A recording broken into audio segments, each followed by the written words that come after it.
You're listening to the Paranormal Peeps on the Darkcast Network. Come to the dark side of indie podcasts with the Darkcast Network. We have cookies.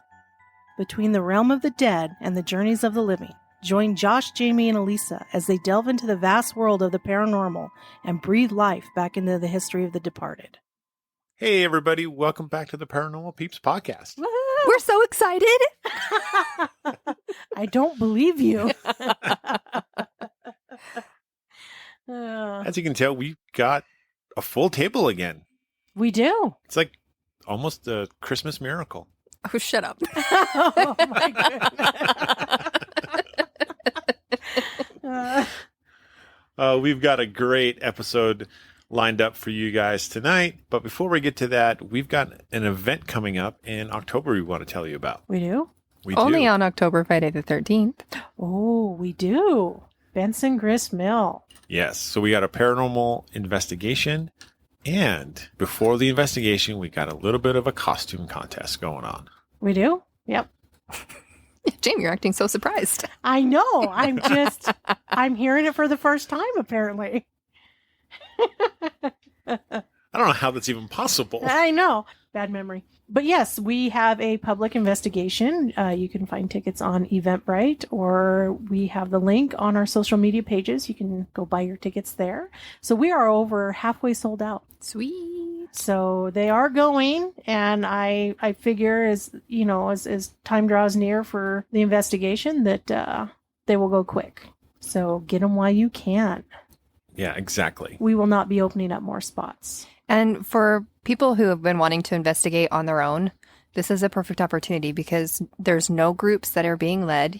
It's a big place to investigate. So there's plenty of room for everyone. And you and your group of friends or your family or whoever you want to bring, when you go walk around, you can just hang out with each other and not have to be, towed everywhere you want to go. Yeah, exactly. It's basically you just kind of, go in groups of 2 or more of your choosing and just, go investigate. And if you have questions or anything, we'll be around to help with those. And at the top of every hour, we'll be doing demonstrations in different parts of Benson Grist, like with dowsing rods and the Estes method and portals. Yeah, and so on and so forth. So you can always come in and join in on one of those and kind of see what that's what it's all about. And yeah, and we will be serving cider and hot cocoa and chips, and we have a vendor coming, Lavinia's Eden. She makes beautiful wrapped crystal and stone necklaces. She makes all sorts of wonderful things. She sells loose leaf teas. She does amazing work, guys. So bring your monies because she will be a vendor there. So Absolutely. yeah, it'll be a good time. It's going to be a lot of fun. So come on out, find the tickets on Eventbrite, and we will see you guys in October. Friday the 13th, you guys. And now on to our main topic, which I think is kind of how a lot of us get started into the paranormal, telling ghost stories. And having our own experiences. That too. Yep. That too. So we are going to we're going to actually share other people's ghost stories, their true encounters that they've had. So who wants to start us off? Well, I have some. I think we all have some. So some of my encounters are from a couple of different books of experiences. And I have one that is just in like Ogden, Layton, Brigham City, those kind of areas in Utah. So our local stories. Local stories. Nice. So some of these you may have heard of if you're from here, and some of these you may have not. And this one is from Making Sense Emporium. So Making Sense Emporium is this cute little shop, right? And it's with a bunch of older buildings that have held various types of businesses throughout the years. And it makes sense that the stories of paranormal activity are much more interesting. Many of the business owners I have talked to describe seeing apparitions that appear to be from different periods, wearing clothing from the late 1800s, for example, or the 1920s or 30s. This is the case with Making Sense Emporium, according to the store's owner, Larry Baird. I recently sat down with Larry to talk about the ghostly encounters he experienced while working in the store, and he said that when he and his friends first moved into the store, they did not believe in ghosts, but his beliefs quickly changed. And he noticed odd things happening in the building almost as soon as he moved in and began to refurbish and remodel the store. I wasn't surprised when he told me that the activity began happening as they were making changes to the building. Remodeling a location often spurs paranormal activity or causes the activity to increase. One of the first things he experienced took place while he was giving a tour of his basement to a group of people who had stopped by the store. While on a walking ghost tour of Ogden, he left half of the group downstairs and came back to the first floor with the rest of the group. While waiting for the group to finish looking around the shop, he saw a man in his peripheral vision wearing a dark-colored, old-fashioned suit, and walked toward him, so close that he brushed his arm, and as he walked past, he said that he instantly felt a chill as the man passed, and he thought to himself how strange it was. Larry then watched as the man disappeared while walking directly through the wall. Cool. Dun, dun, dun. Dun, dun, dun. That's so cool. So there, That's cool. I have a few stories of this particular place Making sense. of Making Sense Emporium that I will continue after we continue sharing. Okay. Okay. Sounds good. All right.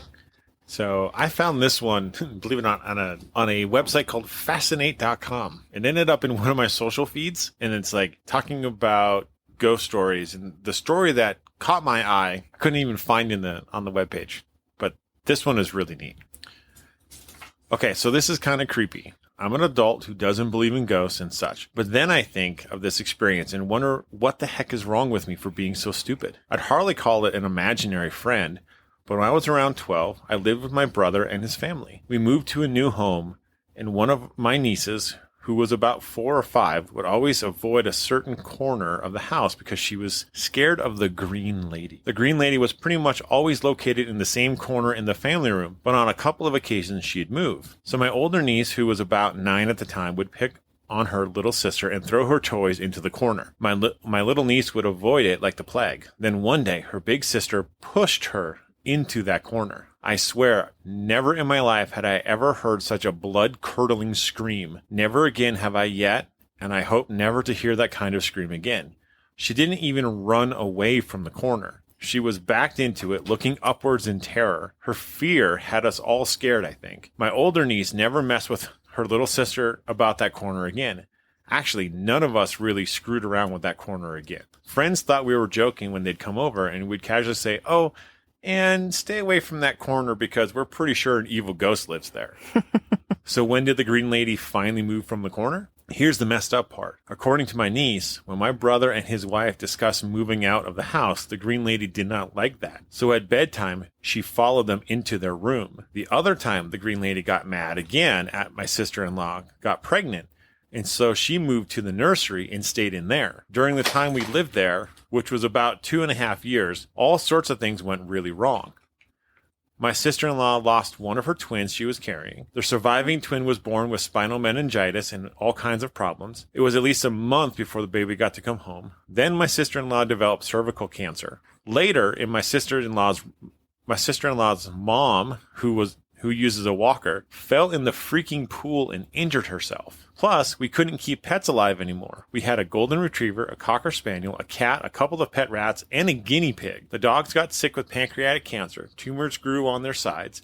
Our cat got ran over, and the guinea pig got sick. The rats were fine until my sister-in-law's mom forgot to take the towel cover off the cage on a hot day, and he cooked my niece's rat. Eventually, we finally moved the heck out, but even after all this time, we all agreed that something was wrong with that place, and that whatever that green witch was, she was frickin' evil, and the probable cause of what made so many horrible things go wrong while we lived in there. It took them that long to figure it out?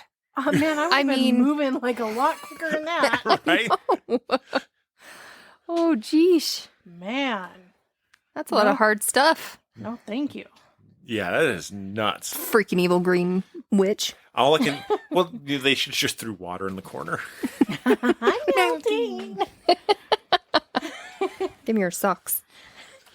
Do you need socks? Are your feet frozen? No, my feet are good. It's my legs. Okay, so this one that I have is from one of my favorite books, and I've had this for a long time. It's So- well worn. Yeah, Well, I mean, kind of, not really. Well, she let me borrow it, and then I ended up buying one myself. Yeah, because it was just that good. Yeah, she liked it so much that she bought her own copy. But this one is basically the editors of USA Weekend put together just a bunch of people who wrote in with their ghost stories and experiences that they've had. So these are all supposed to be true. That's kind of cool. So they almost like notes to the editor, but in Yeah. the paranormal sense. Yeah, so they had so many of them that came in that they decided, hey, let's put a bunch of them together and let's make a book. Yeah, and that's what they did. That's a pretty cool idea. So they called it, I Never Believed in Ghosts Until ... Yeah. 100 real life encounters. And we're going through all 100, folks. No, not quite. But so I haven't read this book in years, but there are 2 stories in here that I still remember because they really stuck out in my mind. So I'm going to share one of these. Cool. So this one's called A House in the Woods. See, it's already good. Dun, dun, dun. Hansel and Gretel. Yeah, this one isn't like creepy. This one's just kind of, I don't know. It's kind of sweet and sad in a way. Yeah. It's something I could see myself doing because when I was young, my grandma used to take my brother and I back up into the fields and into the woods, and there was this old cabin back there. And Tell us the story. You took me to that cabin. I took Josh to that cabin when we met for the first time in person. We walked back to that cabin, and it's all collapsed and stuff. But anyways, this is what it reminds me of, the story. As they crept through the dense bush, the 2 girls clung tightly to each other. The fear and excitement growing within them threatened to burst forth in nervous giggles. They had talked of nothing but this adventure for a month. Since the day they had unexpectedly discovered the little house in the woods about a mile from their grandparents' farm, they had been anticipating this daring odyssey. They just knew the place was haunted. They wanted to explore the interior, yet dreaded what they might find, or what might find them. When they had first come upon the house, they had run away from it. With faces and hands scratched and burrs all over their socks, they had breathlessly arrived home, only to wish that they had stayed and explored their discovery. They had heard a noise upstairs and had not made it past the front porch. Kathy had just celebrated her 14th birthday. Somehow she felt that her childhood was vanishing, and she desperately wanted one great adventure to tuck into her memory before she headed down the path to adulthood. It had taken a lot of begging from both Kathy and 12-year-old Nan to convince their parents to allow them to visit the farm a second time that summer. The drive from the city was a long one, and their parents were always so busy, but the girls were just persistent and were finally granted their wish. Their eyes were round with fear, their hearts pounding. The youngsters walked slowly, hands gripping each other's shoulders, until they were within a few feet of the building. They peered out from behind a large tree, afraid to continue. The wind blew softly, and the branches scraped the old metal roof. A rabbit, disturbed by their presence, scurried away. The girls winced, but held their ground. They were determined to go inside this time. What once must have been a lovely little home had become a crumbling shack. The years had not been kind. The shutters dangled precariously from rusty nails. Most of the window glass was broken, and the front door stood halfway open. Grass and weeds grew between the floorboards of what once was a fine little porch. The anxious visitors ventured forward and shakily entered the doorway. Kathy softly called out, "Is anyone home?" and immediately burst out laughing at the thought of anyone inhabiting this hovel. Nan crept slowly behind her sister, wishing she was anywhere but in this horrible house. The living room furniture, once polished and attractive, was dry and dusty. The couch sagged, and the chairs gave off a musty odor, stuffing coming out of every seam. The old magazines lay soiled and torn on the floor. From room to room the girls crept, eyes wide, ears sensitive to every sigh the lonely old house issued. The hallway was filthy with dust, and there were large holes in the floor around which the visitors stepped carefully. As they entered the kitchen, they experienced a very peculiar feeling, a sensation that they were not alone, and that they were being watched. An old wooden table stood all alone in the center of the room. On top of the table was a dinner setting. It looked almost as if someone had been dining and had been interrupted. A chair was partially pulled out from the table. Over the plate, black food remnants remained. The fork was still there, along with a chipped, stained coffee cup. A corroded sugar bowl, a salt shaker, and a napkin holder sat desolately in the middle of that table. Feeling very uncomfortable, the pair fled the room and began to ascend the stairway to the second floor. Testing each step as they climbed, they ventured slowly up towards the dark room. A torn shade hung sideways on the window straight ahead of them. allowing just a little sunlight to brighten their pathway. Bees flew in and out of the broken panes. As they reached the second floor, the peculiar feeling returned. Were they being watched? Covered with goosebumps, neither voiced their fear, hoping it was just nerves. Quickening their pace, they entered the first room they came to. What should have been a very pretty brass bed stood in the corner, an old, filthy patchwork quilt on it. There was a mirrored dressing table upon which a rusty metal hairbrush and a broken vase sat. The mirror was cracked and had turned a gold color. The girl's reflections were distorted, barely recognizable. In one corner, several cardboard boxes had decomposed, and the box fragments and their contents had formed a small smelly heap on the stained linoleum, which was cracked and peeling away from the floor. The offensive odor drove them from the room and into the other one across the hall. The first to enter, Kathy, made a guttural sound, and her hand flew to her mouth. Hearing it, Nan stopped dead in her tracks until her sister slowly motioned her in. They were both stunned. An old wooden rocking horse in the middle of that room was rocking back and forth. It was going fast, as if a child had just jumped off of it. Their knees felt weak. Someone was in there with them. Neither girl moved. Time seemed to stand still as the horse slowed its motion and finally stopped altogether. They began to survey the room and were surprised to note that there was no dust. The room was neat. The wood floor shone, and the scatter rug, although worn, was clean and fresh. An enormous trunk, similar to the treasure chest they had often read about, sat by one of the walls. An ancient treadle sewing machine was near it. As they looked around, they noticed an old, rather primitive baby stroller and a very old rocking chair. A baby crib with a stained mattress occupied one corner of the room. A long, narrow mirror was nailed to the back of a door. The mirror was cracked and yellowed, but the reflections were remarkably clear. The sheer curtains, in shreds, were not moving. As a matter of fact, not even a small breeze was blowing through the broken window panes, yet the rocking horse had been rocking. After what seemed like ages, Nan felt her fear subsiding slightly and her curiosity returning. Of like minds, the sisters crept silently towards the chest. Very deliberately, Kathy lifted the lid and kneeled on the floor. Nan joined her, and they enjoyed the most wonderful discovery. An ancient repository held many old letters and photographs. Temporarily ignoring the rocking horse, the trespassers were transported back in time as they examined the pictures. As they began to read the letters, they found that they had to strain their eyes and even improvise a little, as the ink had faded and smeared. Obviously written during a war by a weary soldier to the woman he loved, the letters contained a tiny piece of history. Although the snooping girls felt a little guilty for their invasion of privacy, the remorse was not heavy enough to stop them. The words on the stained, faded paper were from the heart. He had missed her so much, and he was so afraid he would die and never see her again. He had received the pictures of their little son and was amazed at how he had changed. Why was he so thin? Kathy and Nan imagined that the man who had last lived in this house was once a young soldier who had written those letters to his lady love. The sisters took turns reading them aloud to each other. Kathy began reading a letter written in a woman's handwriting. She read it aloud in the beginning, but soon began to read it silently as tears slipped down her cheeks. Nan kept asking her what was wrong, but Kathy was not to be interrupted. When she had finished, she handed the letter to her sister. Eventually, the soldier's wife had written the agonizing words to inform him of their little son's tragic death at the age of 3. He had developed pneumonia and had passed away. The joy of finding the pictures and the letters ebbed as the girls became emotionally involved in the anguish this couple must have faced. Kathy sadly reached into the trunk and withdrew a yellowed and very dry folded parchment. As she opened the parchment, it fell apart where it had been folded. Piecing it together, she realized it was a very old telegram.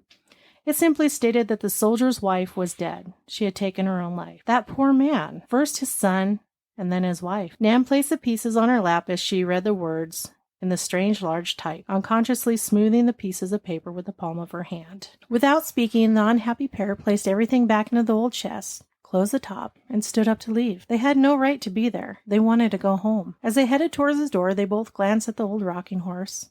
It was still, but at that very moment the rocking chair began to move slowly back and forth. Neither of them could move a muscle. Then, to their utter astonishment, they heard soft humming, the nearly inaudible humming of a lullaby. Kathy had difficulty breathing. An involuntary swallow caused a gulping sound to escape her lips. Nan felt she was paralyzed. She willed her legs to run, but they would not obey. Unaware that they were clinging to each other, the trembling girls began to move sideways towards the open door. Their eyes darted from the rocking chair to the door, and as they slithered past the closet, Nan groaned. It was an awful animal sound, and Kathy grabbed her as she fell to her knees. Nan pointed to the door mirror as she sat slumped and panting for air. Kathy followed her gaze to the mirror, and her stunned expression confirmed that she saw it too. There was a lovely lady sitting in that rocking chair holding a small child on her lap. The pair slowly looked back at the rocking chair. It was empty. Only the mirror reflection revealed the image of the woman, who looked content and absolutely peaceful. Her eyes never left them. On their feet in seconds, fleeing in total terror, the sisters went down the steps 3 at a time. Leaping through the front door and over the front porch, they ran like frightened deer until they could no longer control their legs. They collapsed under a big tree, gulping huge mouthfuls of fresh air. The house was out of sight, and the birds were singing, and the bees droned around them. Oddly, neither girl wept. They wanted to, but somehow felt that it would be childish, and they were not children anymore. They did not doubt their sanity, and they knew what they had seen. It had been real. They were still terrified. They felt older than they had ever in their entire lives. Kathy and Nan left their ghost and their little child alone with the serenity they had found. The girls told no one. It was their lifelong secret. Who would have believed them anyways? That's a sad story. Yeah. I mean, it's sweet in the sense that, you know, the mom and the child are together, you know, still. Yeah, but it was just... But it's very sad because, you know, here her husband's at war and their son is sick, and then he dies, and then he gets a telegram saying, you know, your wife's dead, because she couldn't stand the grief of losing a child. Well, and she's alone, so Yeah. I can imagine that would be hard. So he came back. I mean, obviously because the telegram's there and all the correspondence is there. He came back. Mm-hmm. Yeah. Ugh. And then to live there Knowing. the remainder of his life knowing. Yeah. Ugh. Brutal. Yeah. I forgot to mention what my book is called. Mine is called Ghosts of Ogden, Brigham City, and Logan, and other areas around it. And it's by Jennifer Jones. And these are like her accounts of interviewing people in these areas. Okay, so I'm going to continue with the Making Sense Emporium.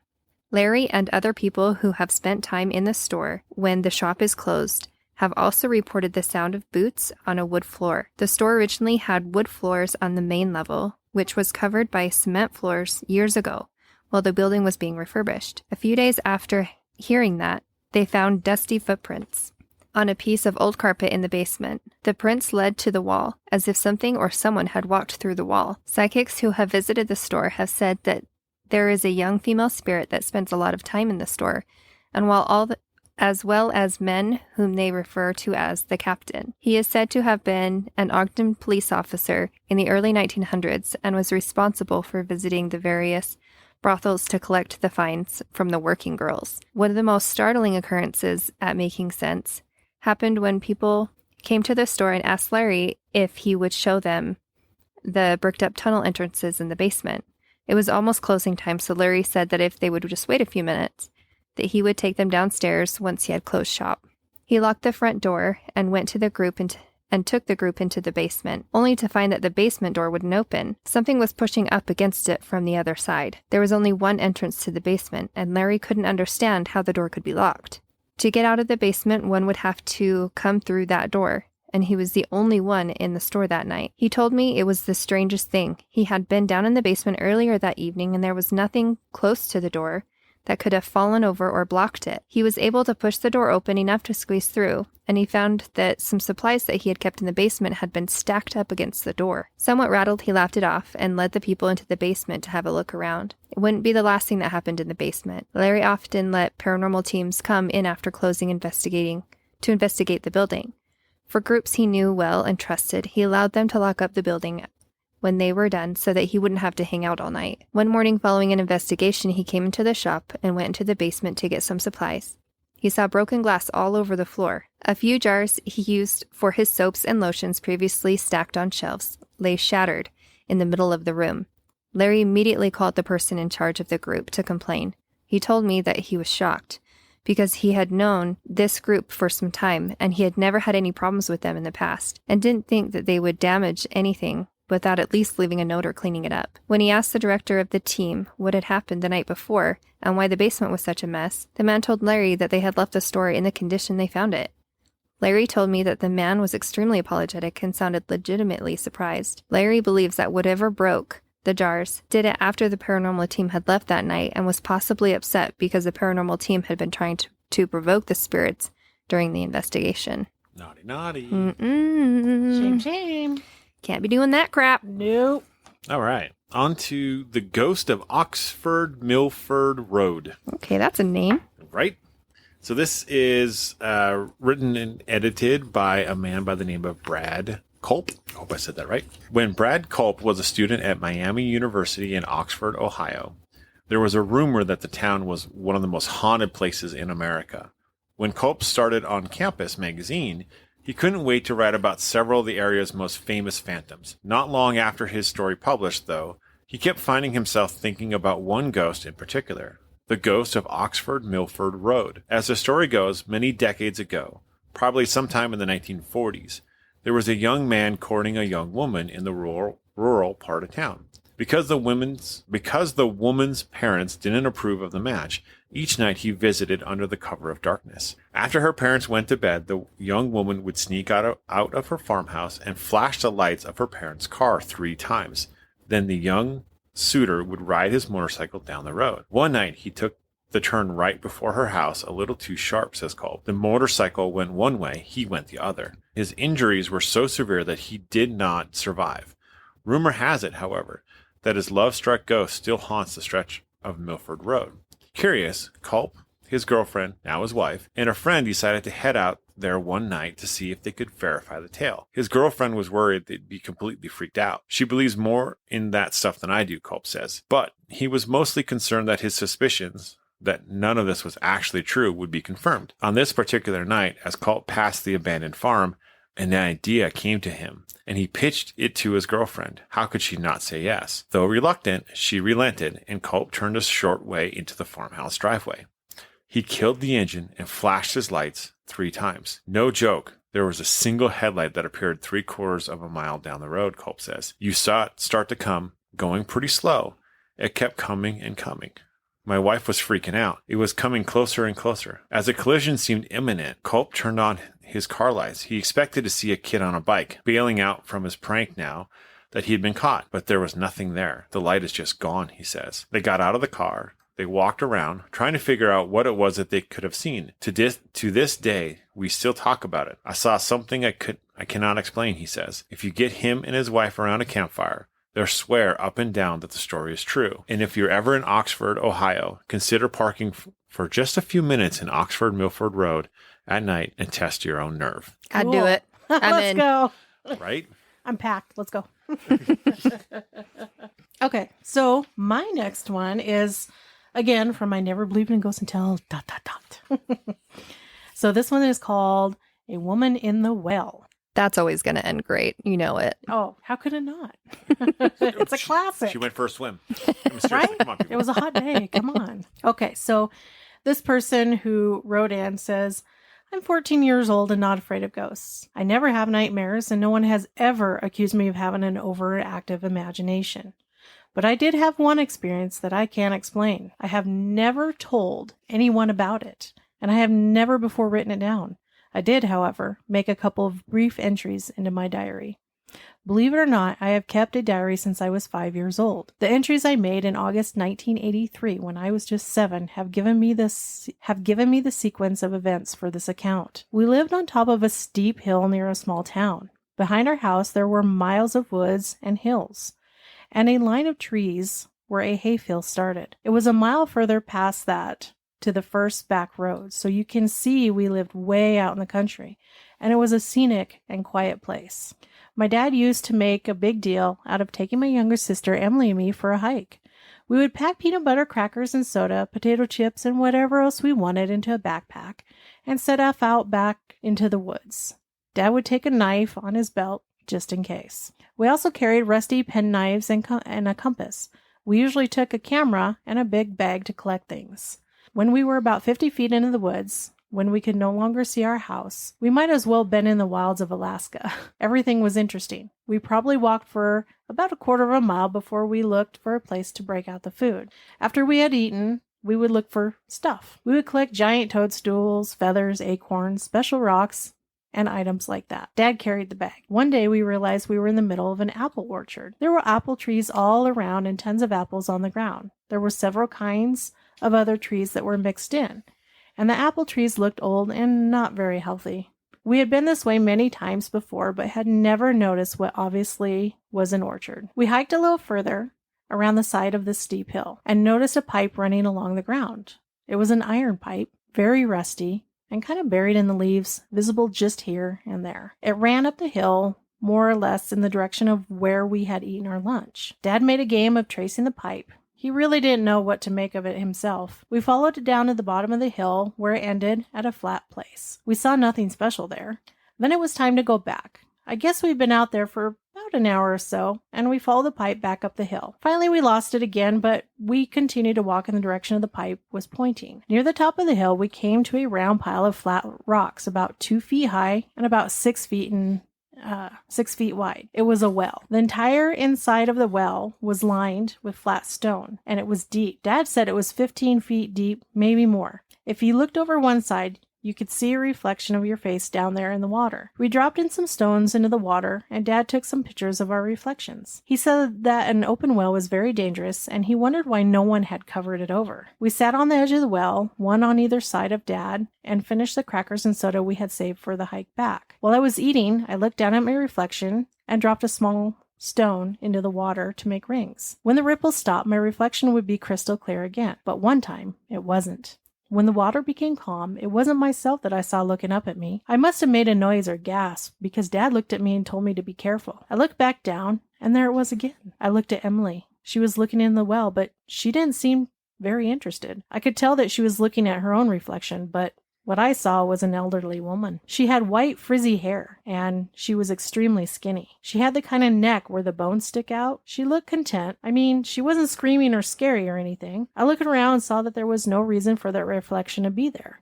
There were just the three of us. I looked back down. The woman was still there. Then I heard a voice in my head say, "You've got the same initials as I do, Sarah." Emily then dropped another stone in the well, and when the ripple stopped, the woman was gone. I think it must have happened pretty quickly. Maybe the whole thing took only a minute or so. I don't know for sure. I didn't drop any more stones into the well. In fact, I didn't look for the reflection again. I didn't say anything about the incident to anyone. At the time, I didn't think it was anything more than something unusual I saw on one of our hikes. A month later, I woke up for some reason during the night, and there she was again, the same woman.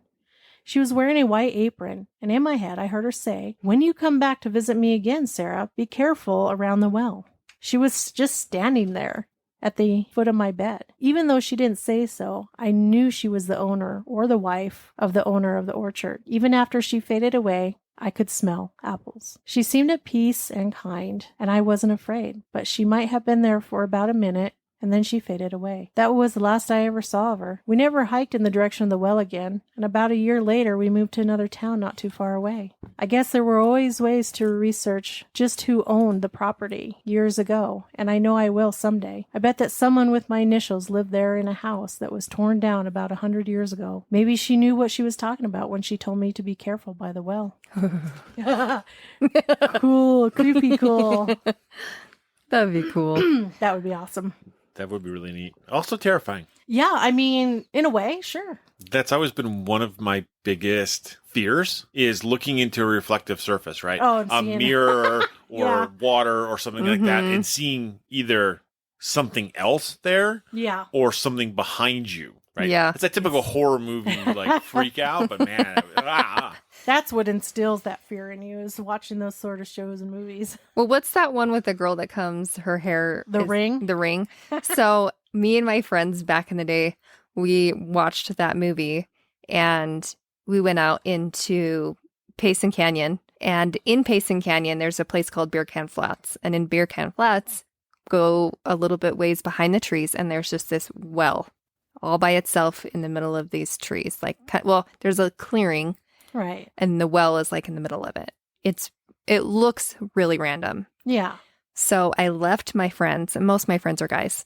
So I left my friends, and there were some girls there too, but I went and hid behind the well. And at the time, it was like when the bottom under half of your hair was like black and the top half was blonde or whatever.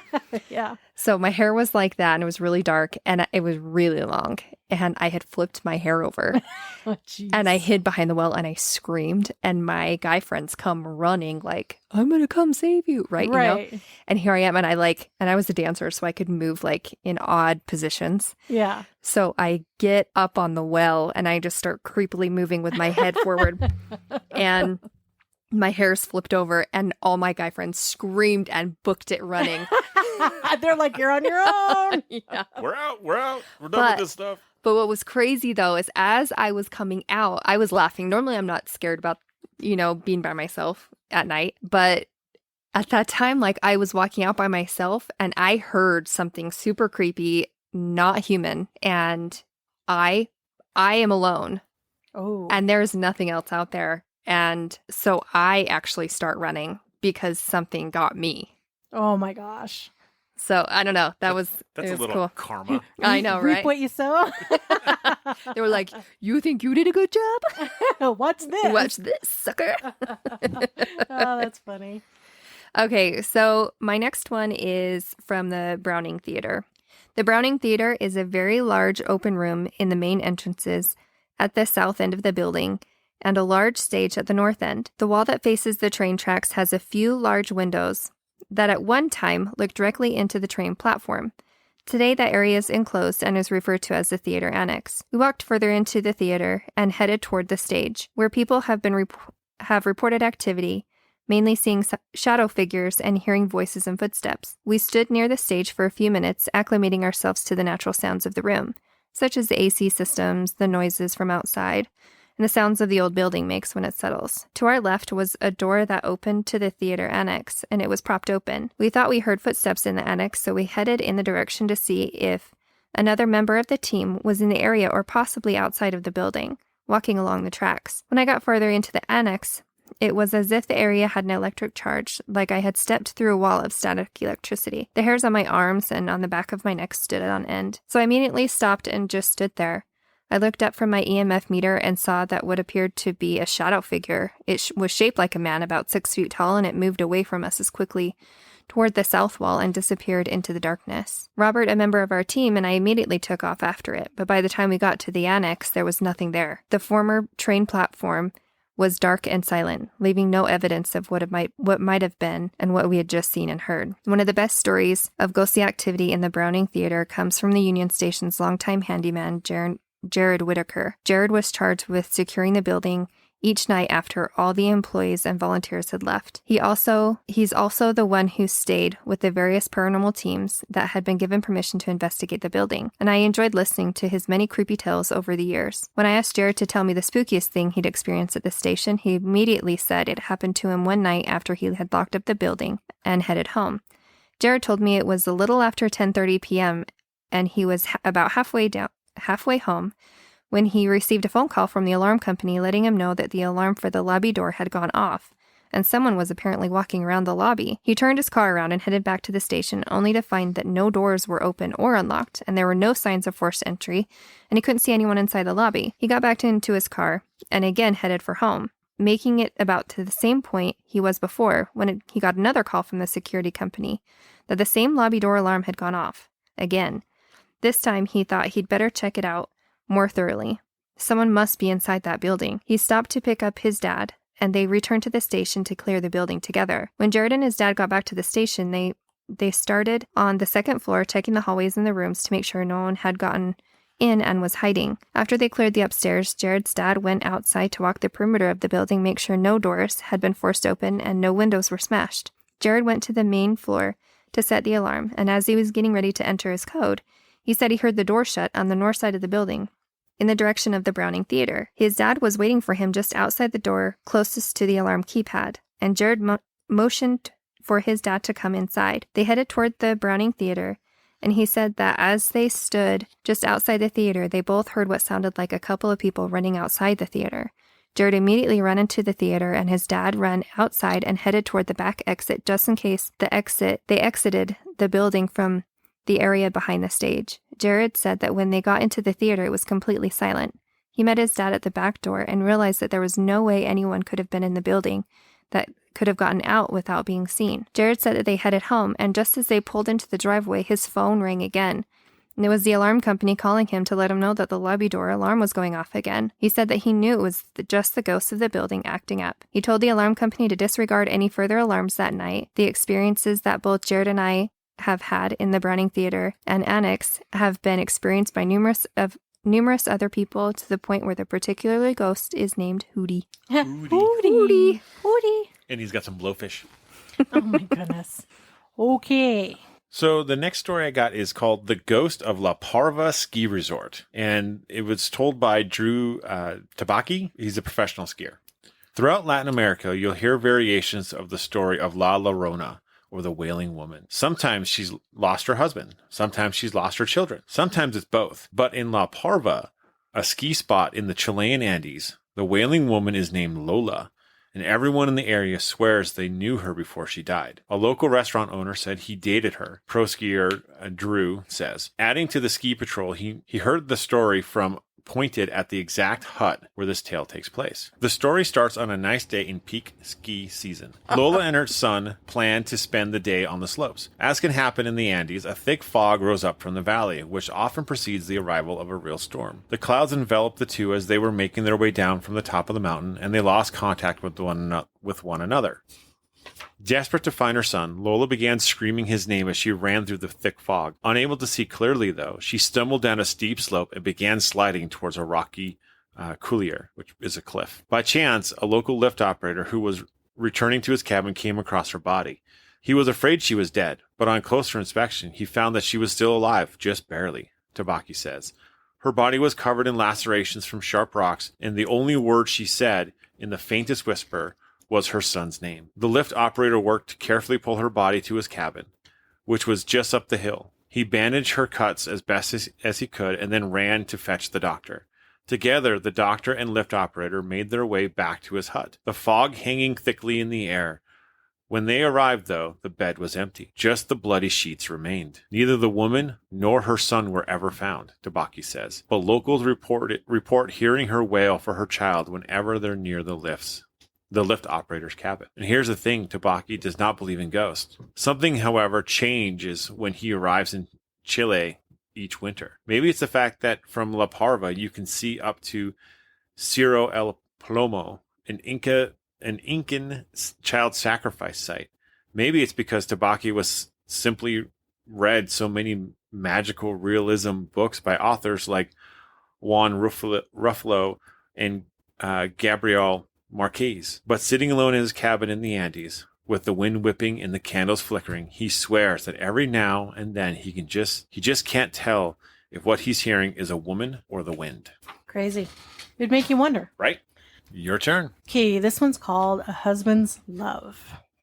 So not all ghost stories are frightening. Some speak to the power of an enduring love. An old friend and fellow waitress told me the following story, which she swears really happened. It started out perhaps the busiest day my friend ever had.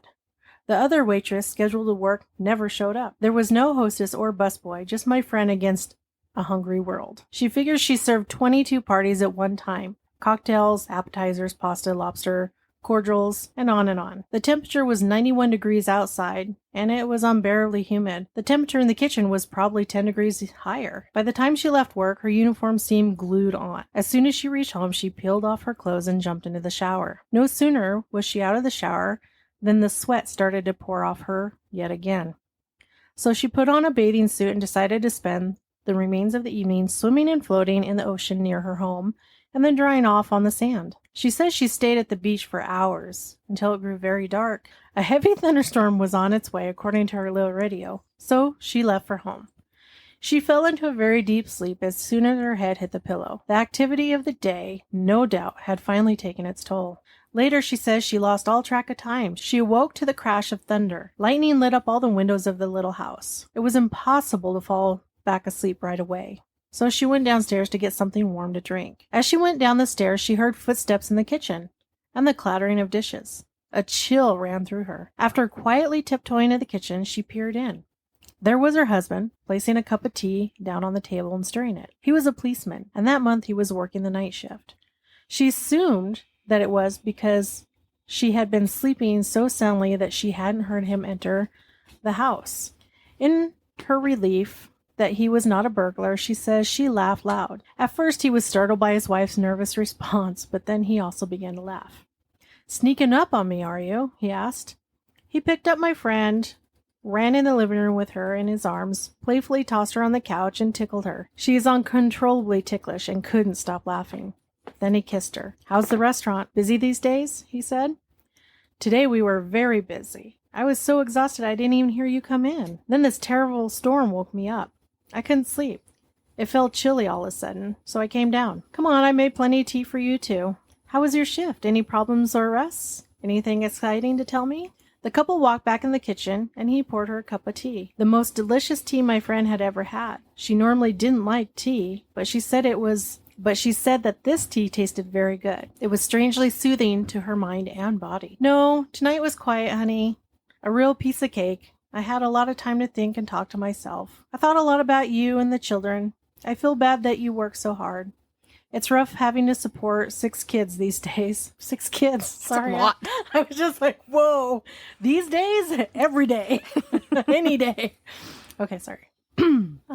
Okay. "It's rough having to support 6 kids these days. But we managed, thanks to your help. I really felt so restless for my shift to end because I wanted to come home and tell you how much I appreciate and love you. You're an incredible woman, wife, and mother. I know you can do anything. I believe in you totally. I'll always love you more than anything else in the world. Thanks, darling." After this grand speech, her husband kissed and hugged her, and then took her hand and kissed it. My friend says she was speechless and overwhelmed. She, of course, knew that her husband loved her deeply, but he was shy, not the type to verbalize his feelings. "I love you too, honey," she responded. "I'm really happy that we work so well together. You and the children are my whole life. I'll always do my best for you guys." Then her husband insisted that she go upstairs and get some rest. He carried her up the stairs, placed her back in bed like a baby, covered her with a blanket, and softly kissed her forehead. I want my husband to do that. I'm too fat for my husband to do that. I'd still do it. Yeah, we both get hurt. "Sleep well, Angel. I love you. I love you too." She fell asleep instantly. It seemed that days had passed when she finally awoke. The sun was shining warmly on her face, and she felt very peaceful and rested, ready to serve 42 parties at one time in the restaurant if necessary. As she went down to the kitchen to make coffee, my friend was surprised to see 2 cups in the sink and 2 tea bags in the garbage can. Suddenly the events of the past night came back to her, and she vividly recalled every word of the conversation with her husband. She started to chuckle as she remembered him carrying her up the stairs like a baby. Then, just as quickly, she began to cry uncontrollably, happily and sad all at once. You see, my friend has been a widow for 31 years, ever since her young policeman husband was shot in the line of duty. She raised their 6 children all by herself, supporting their family by waitressing. In retelling the story, my friend seemed at peace. "I really enjoyed his visit," she told me, "because I miss him so much. I realize now that I wasn't ever alone. My husband was with me all the time. He gave me the strength and courage to believe in myself. That's why I could never remarry. I never lost him spiritually. Last night," she continued, "he came to tell me this himself, so that I'd know without a question or doubt that together we survived this physical separation and brought up our children with the greatest love and concern possible. Nothing could ever separate the 2 of them. Never would my friend feel alone again." That's really sweet. Aw. It's sad and sweet, right? Because she's been widowed that long, but, he still hangs around Yeah. to remind her. So, yeah, It's really sweet. it's very sweet. Very, very sweet. Did he really carry her up the stairs? I don't know. I don't know. Could have been a very vivid dream. Yeah, but the 2 cups, though. Right. Maybe they did have tea together. I don't know. Yeah. It's hard to say, but it's kind of a powerful story. It is. Yeah, Probably in a moment that she needed it the most. exactly. Yeah. Hard day and Mhm. just struggling. Yeah. Yeah, very sweet.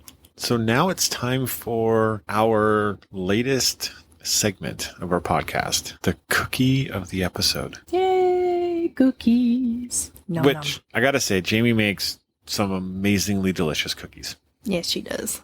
They're cookies. They're good. They are good. I mean, who doesn't love cookies? Come on. Evil people. No, maybe. I don't know. Possibly. I don't know. Anyways, our cookie for this episode is a coconut key lime cookie, which we've all sampled. It was delicious. The key lime was so good. Yeah. It was really good. The neat thing about the cookie is it started off coconutty and then it finished with the lime flavor. Mm-hmm. Yeah. I don't really, honestly, other than the texture of the sweet and shredded coconut in there, I don't really taste the coconut. I don't either. I taste, It's more of the chunk of the coconut. Yeah. So like the key lime is very forward, but it's also fresh squeezed key limes. So good. Which and are key like, lime zest. which a key lime is like smaller than the size of a quarter. Or about the size of a quarter. So can you imagine how That's many a of these lot. I had to juice by hand to have enough for this recipe? Holy cow. And I spilt the first one. Like had my little juicer and I'm doing this and my hand was slippery and so whoop and it went all over the counter. Oh, so sad. So I had to clean it all up and I had to start all over. Oh, that's just brutal. I'm surprised Josh didn't hear me saying a few choice words upstairs this morning during it because I was like, really? You got to be kidding me. Yeah, and that happened more than once. So, but they turned out well. They're very soft. They're chewy. They're kind of a cross between a cake and a cookie, kind of, in a way. Mm-hmm. They're not overly sweet. But You they can do- eat many of them without needing a drink. Yeah, and they're good. I like them. Yeah, and we'll post along with this episode. We'll post the recipe for them too. Yeah. And I for those that want to know, I did find the recipe on Pinterest. So Cool. But yeah, we will share the link to find the recipe so that you can make them and tell us what you think. Exactly. So we just want to say thank you, everybody, for coming and listening and hanging out with us. It means a lot to us that we have listeners who come back and listen multiple times. Yes, and share with your friends. Get them to join in. I mean, we wouldn't be where we are without all of you. And if you have stories, share your stories with us and we'll share them on here. Yeah, absolutely. We'd love to hear some of our listeners' stories out there, their personal experiences. Absolutely. Absolutely. And please make sure to rate and give us reviews. It really helps us get in front of more people, helps us with the algorithms. Yep. And honestly, we love seeing you guys' reviews as well. Well, we love hearing from you. Absolutely. So And as always, stay ghosty, my peeps.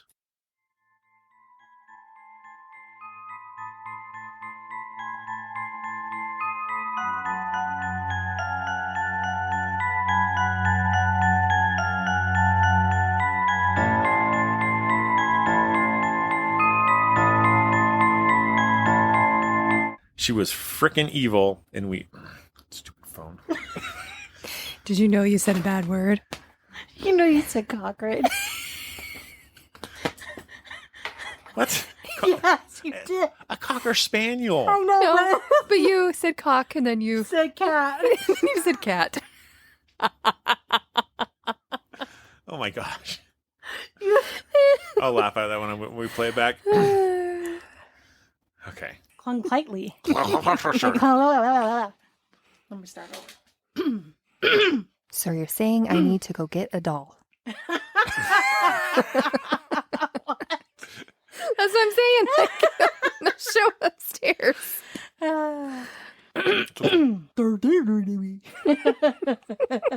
What? So you're saying that? I'm just kidding. You want a cookie? Yeah. No. The story starts on a nice day in Peak Ski. Oh my gosh. I'm rooting for you. We're gonna eat cookies and root for you. Thanks. Silently. You got this. A Harry.